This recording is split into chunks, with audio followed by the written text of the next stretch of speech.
গত পরশুদিন থেকে একটা কাজ করতেছি যে আলেমদের মধ্যে যদি কোনো ত্রুটি হয় আমরা এটা গোল টেবিলে বসে সমাধান করব। আজকে ভাইয়ের কথা শুননা ভাল লাগতাছে রে, আমার ভাল লাগতাছে রে।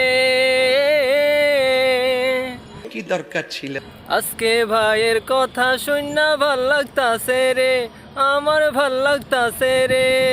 কেন? গালাগালি শুননা ভাইয়ের হুশ বুদ্ধি আইছে রে, মাফ কইরা দাও তাহেরি ভাই রে। আমরা আলেম একজন আরেকজনকে বল ধরি, তখন ফেসবুকের ভিতরে আমার পক্ষে একদল বাইর, ওনার পক্ষে আরেক দল বাইর। ওরে বুদ্ধি মাথায় আইছে রে, মাফ কইরা দাও সোনা বন্ধু রে। শেষ পর্যন্ত আমার কেল্লা নিয়ে নায়কের মাথাত লাগাই দে, আরেকজনের কেল্লা নিয়ে আরেকজনে লাগাই দে। দয়া করে ভাই বোনেরা এডিট কইরো না, ভাইয়ের কল্লা কাইটো না। দয়া করে ভাই বোনেরা এডিট কইরো না, ভাইয়ের কল্লা কাইটো না। পরকালে বিচার হইব,